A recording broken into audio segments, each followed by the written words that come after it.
आज हम लोग पढ़ लेते हैं फ्यूचर कॉन्टिन्यूअस टेंस। ठीक है, फ्यूचर कॉन्टिन्यूअस टेंस की पहचान हो जाएगी। देखो फ्यूचर है, ठीक है, तो फ्यूचर के लिए जो है पहचान होता है गा। ठीक है, गा, ठीक है। और ये कॉन्टिन्यूअस है, कॉन्टिन्यूअस के लिए पहचान होती है रह। ठीक है, तो इसकी पहचान होगी रह प्लस गा। ठीक है, इसमें मात्रा कोई भी लगा हो, जैसे रहा होगा, रही होगी, रहे होंगे, इस प्रकार से। ठीक है, सबसे पहले पढ़ना है हमको सिंपल वाक्य पढ़ने हैं। ठीक है, अब सिंपल वाक्य को इंग्लिश में बनाने के लिए सबसे पहले हमें सब्जेक्ट लिखना होता है। ठीक है, प्लस विल या शैल, दो में से एक का प्रयोग करना होता है। ठीक है, प्लस बी प्लस वर्ब की फर्स्ट फॉर्म प्लस आईएनजी का प्रयोग करना है, प्लस ऑब्जेक्ट लिखना है, प्लस अदर वर्ड लिख देना है। ठीक है, वाक्य हमारा हिंदी से इंग्लिश में कन्वर्ट हो जाएगा। ठीक है, सबसे पहले सब्जेक्ट लिखना है, प्लस विल या शैल में से किसी एक को लिखना है, प्लस बी लिखना है, प्लस वर्ब की आईएनजी फॉर्म लिखनी है, प्लस ऑब्जेक्ट लिखना है, प्लस अदर वर्ड लिखना है। ठीक है, अब यहाँ पर विल और शैल, ठीक है, तो विल का प्रयोग हम सभी के साथ करेंगे और शैल का प्रयोग सिर्फ हम आई और वी के साथ करेंगे। ठीक है, यदि सब्जेक्ट हमारा आई और वी है तो इसके साथ हम हेल्पिंग वर्ब शैल का प्रयोग करेंगे, अन्यथा हम सभी के साथ विल का प्रयोग करेंगे। ठीक है, अब हम फ्यूचर कंटिन्यूअस टेंस के सिंपल सेंटेंस के कुछ एग्जाम्पल देख लेते हैं। ठीक है, अब एग्जाम्पल में पहला वाक्य जो है, वह एक पत्र लिख रही होगी। ठीक है, तो यहाँ पर सबसे पहला काम होता है हमारा टेंस को पहचानना। तो टेंस पहचानेंगे, गा से पता चलता है फ्यूचर और रह से पता चलता है कॉन्टिन्यूअस। ठीक है, सेम उसी तरह गा से फ्यूचर, रह से कॉन्टिन्यूअस, गा से फ्यूचर, रह से कॉन्टिन्यूअस। ठीक है, तो हो जाएगा फ्यूचर कॉन्टिन्यूअस टेंस। इंग्लिश बनाएंगे तो सबसे पहले इंग्लिश बनाने के लिए हमको सब्जेक्ट लिखना है, तो सब्जेक्ट लिखेंगे, देखेंगे यहाँ पर क्या है, सब्जेक्ट वह। अब वह को जो कोई लड़की है तो इसकी इंग्लिश लिखेंगे सी। ठीक है, प्लस हम हेल्पिंग वर्ब लगाएंगे विल और शैल में से एक, तो शैल का प्रयोग सिर्फ आई और वी के साथ किया जाता है। ठीक है, तो यहाँ पर हम विल का प्रयोग करेंगे। ठीक है, प्लस हमें बी लिखना है, प्लस हम लिखेंगे वर्ब की आईएनजी फॉर्म। ठीक है, तो यहाँ पर वर्ब है लिखना, तो हो जाएगा राइटिंग। ठीक है, प्लस हम ऑब्जेक्ट लिखेंगे, तो ऑब्जेक्ट यहाँ पर है ए लेटर, और ये वाक्य कंप्लीट हुआ। ठीक है, वह एक पत्र लिख रही होगी, she will be writing a letter. ठीक है, अगला वाक्य है, लड़के फुटबॉल खेल रहे होंगे। ठीक है, अब इसकी इंग्लिश लिखेंगे, तो इसकी इंग्लिश लिखेंगे तो सबसे पहले हम लिखेंगे लड़के, तो हो जाएगा द बॉयज़। ठीक है, द बॉयज़। हेल्पिंग वर्ब लिखेंगे तो हो जाएगा विल। ठीक है, प्लस लिखेंगे हम बी, प्लस लिखना है हमको वर्ब की आईएनजी फॉर्म, तो यहाँ पर खेलना की इंग्लिश होती है प्ले, तो हो जाएगा प्लेइंग। प्लस हमको लिखना है यहाँ पर ऑब्जेक्ट, तो ऑब्जेक्ट हो जाएगा फुटबॉल। ठीक है, और ये वाक्य हिंदी से इंग्लिश में ट्रांसलेट हो गया। ठीक है, लड़के फुटबॉल खेल रहे होंगे, the boys will be playing football. अगला वाक्य है, मैं अपना काम कर रहा होऊंगा।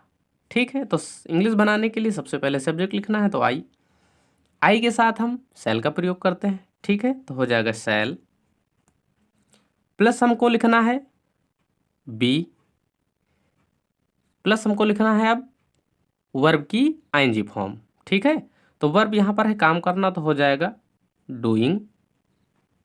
ठीक है, और यहाँ पर ऑब्जेक्ट हो जाएगा अपना काम, तो इसकी इंग्लिश हो जाएगी माई वर्क। ठीक है, और ये वाक्य इंग्लिश में बन गया, मैं अपना काम कर रहा होऊंगा। I shall be doing my work. आई के साथ अपना की इंग्लिश माई का प्रयोग किया जाता है। ठीक है,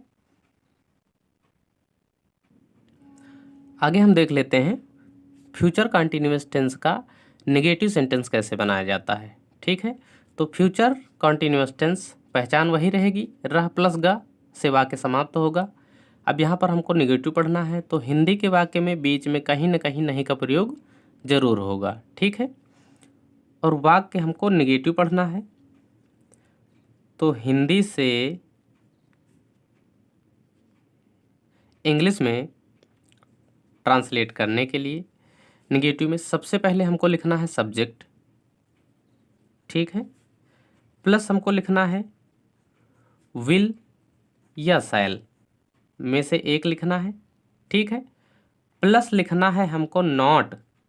ठीक है, और प्लस लिखना है हमको बी। याद रखना, नॉट का प्रयोग जब कभी डबल हेल्पिंग वर्ब का एक साथ प्रयोग होता है तो दोनों हेल्पिंग वर्ब के बीच में किया जाता है। ठीक है, जैसे कि विल शैल में से एक लगाएंगे, प्लस नॉट लिखेंगे, उसके बाद हमको बी लिखना है। ठीक है, प्लस हम लिखेंगे वर्ब की फर्स्ट फॉर्म प्लस आईएनजी, यानी वर्ब की आईएनजी फॉर्म लिखनी है। ठीक है, plus object plus other word, और वाक्य हमारा हिंदी से इंग्लिश में ट्रांसलेट हो जाएगा। ठीक है, सबसे पहले सब्जेक्ट लिखना है, प्लस विल शैल में से एक लिखना है, प्लस नॉट लिखना है, प्लस बी लिखना है, प्लस वर्ब की आईएनजी फॉर्म लिखनी है, प्लस ऑब्जेक्ट लिखना है, प्लस अदर वर्ड लिखना है। ठीक है, तो फ्यूचर कंटिन्यूअस टेंस के लिए, ठीक है, नेगेटिव सेंटेंस के लिए भी कुछ एग्जाम्पल कर लिए जाएं। जैसे कि पहला वाक्य लिखा है, मैं कक्षा में नहीं पढ़ रहा होऊंगा। ठीक है, अगला है, आप एक गेंद नहीं फेंक रहे होंगे। अगला है, वे लड़कों को नहीं पढ़ा रहे होंगे। ठीक है, अब इनकी इंग्लिश बनाएंगे, तो इंग्लिश बनाने से पहले हमारा ये काम होता है कि हम ये पहचान लें कि ये जो वाक्य लिखा हुआ है वो कौन से टेंस का है। ठीक है, तो देखो यहाँ पर देखेंगे, गा से पता चलता है फ्यूचर और रा से पता चलता है कॉन्टिन्यूअस, तो फ्यूचर कॉन्टिन्यूअस। ठीक है, फ्यूचर कॉन्टिन्यूअस, फ्यूचर कॉन्टिन्यूअस। ठीक है, अब इंग्लिश बनाएंगे तो सबसे पहले हमको लिखना है सब्जेक्ट, तो हो जाएगा आई, मैं की इंग्लिश आई होती है। ठीक है, प्लस हमको लिखना, आई के साथ लगता है शैल, शैल लिखेंगे। ठीक है, प्लस यहाँ पर नहीं आया हुआ है, नेगेटिव वाक्य है, तो नॉट का प्रयोग करना है, प्लस हमको बी लिखना है। ठीक है, प्लस हमें लिखनी है वर्ब की आईएनजी फॉर्म, तो यहाँ पर है पढ़ना। ठीक है, तो हो जाएगा रीडिंग, और ऑब्जेक्ट यहाँ पर है कक्षा में, तो हो जाएगा इन द क्लास। ठीक है, मैं कक्षा में नहीं पढ़ रहा होऊंगा, I shall not be reading in the class. ठीक है, अगला वाक्य है, आप एक गेंद नहीं फेंक रहे होंगे। ठीक है, तो सब्जेक्ट लिखेंगे सबसे पहले, हो जाएगा यू, यू के साथ विल का प्रयोग करते हैं तो हो जाएगा विल। ठीक है, नहीं आया है इसलिए नॉट का प्रयोग करना है, प्लस लिखेंगे हम बी। ठीक है, प्लस हम लिखेंगे वर्ब की आईएनजी फॉर्म, तो वर्ब की आईएनजी फेंकना की इंग्लिश होती है थ्रो, तो यहाँ पर हो जाएगा थ्रोइंग, थ्रोइंग। ठीक है, और ऑब्जेक्ट है एक गेंद, तो इसकी इंग्लिश हो जाएगी ए बॉल। ठीक है, और ये वाक्य हमारा कंप्लीट हुआ, आप एक गेंद नहीं फेंक रहे होंगे, you will not be throwing A ball. ठीक है, अगला वाक्य है, वे लड़कों को नहीं पढ़ा रहे होंगे, तो इसकी इंग्लिश हो जाएगी दे। ठीक, दे के साथ विल लगता है तो हो जाएगा विल। अब यहाँ पर नॉट आया है तो लिखेंगे नॉट। ठीक है, प्लस लिखना है बी, प्लस हमको वर्ब की एनजी फॉर्म लिखनी है, तो पढ़ाना, पढ़ाना की जो इंग्लिश होती है वो होती है टीच, तो हो जाएगा टीचिंग। ठीक है, टीचिंग, और यहाँ पर ऑब्जेक्ट है लड़कों को, तो हो जाएगा टीचिंग द बॉयज। ठीक है, टीचिंग द बॉयज, वे लड़कों को नहीं पढ़ा रहे होंगे, they will not be teaching the boys. आगे हम लोग फ्यूचर कंटिन्यूअस टेंस का इंट्रोगेटिव पढ़ लेते हैं। ठीक है, तो इंट्रोगेटिव में क्या होएगा,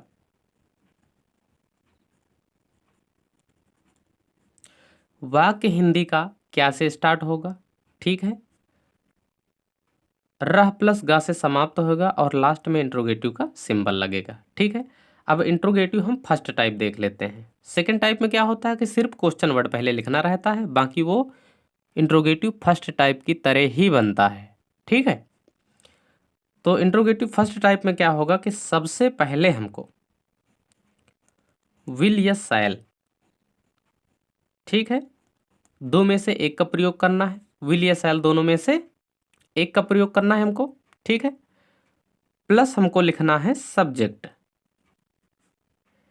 प्लस लिखना है हमको बी, प्लस वर्ब की फर्स्ट फॉर्म प्लस आईएनजी, ठीक है, plus object plus other word और लास्ट में इंट्रोगेटिव का सिंबल, ठीक है। इंट्रोगेटिव फर्स्ट टाइप में क्या होगा कि हेल्पिंग वर्ब हम पहले रखेंगे, प्लस हम सब्जेक्ट लिखेंगे, प्लस बी, प्लस वर्ब की ING form, plus object plus other word और वाक्य समाप्त होने पर हम इंट्रोगेटिव का सिंबल लगा देंगे, ठीक है। अब हम फ्यूचर कॉन्टिन्यूअस टेंस के इंट्रोगेटिव वाक्य के कुछ एग्जाम्पल देख लेते हैं, ठीक है। जैसे कि पहला वाक्य लिखा हुआ है, क्या वह अपना पाठ याद कर रहा होगा, ठीक है। तो क्या से वाक्य स्टार्ट हुआ है, विल या शैल में से एक को लगाना है हमको पहले। तो यहाँ पर सब्जेक्ट देखेंगे, सब्जेक्ट है ही, ठीक है, और ही के साथ लगता है विल, ठीक है, तो हो जाएगा विल ही, ठीक है। प्लस लिखना है हमको बी, बी लिख देंगे, ठीक है। प्लस हमको लिखना है वर्ब की आईएनजी फॉर्म, तो याद करना, तो हो जाएगा लर्न,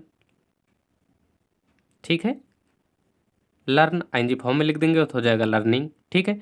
प्लस यहाँ पर ऑब्जेक्ट है अपना पार्ट, तो हो जाएगा हिज लेसन और लास्ट में हम ये इंट्रोगेटिव का सिंबल लगा देंगे, ठीक है। क्या वह अपना पाठ याद कर रहा होगा, will he be learning his lesson.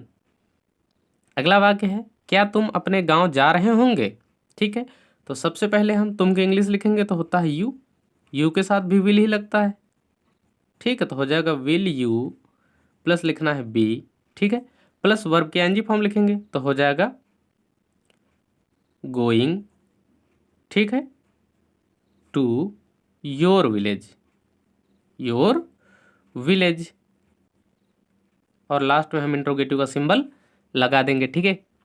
अब यहाँ पर अपना शब्द की इंग्लिश हम यू के साथ योर का प्रयोग करते हैं, ठीक है।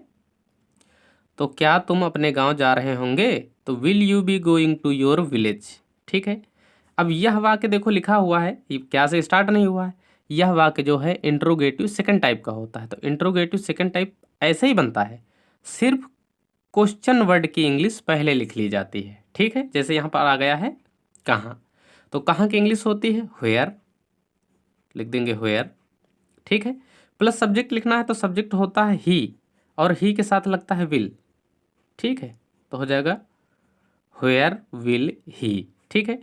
प्लस लिखेंगे हम वर्ब की आईएनजी फॉर्म तो हो जाएगा प्लेइंग,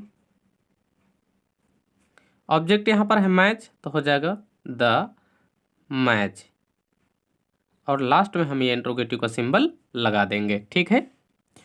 वह कहाँ मैच खेल रहा होगा, तो where will he playing the match, ठीक है। अब देखो इसमें यहाँ पर बी मिस हो गया है, तो बी का प्रयोग हम करेंगे सब्जेक्ट के बाद यानी हेल्पिंग वर्ब से पहले, तो यहाँ पर आ जाएगा बी, ठीक है। तो इसकी इंग्लिश हो जाएगी where will he be playing the match, ठीक है। ये हमारा फ्यूचर कॉन्टिन्यूअस टेंस कंप्लीट हुआ। सब लोग इसकी प्रैक्टिस ठीक से कर लेना।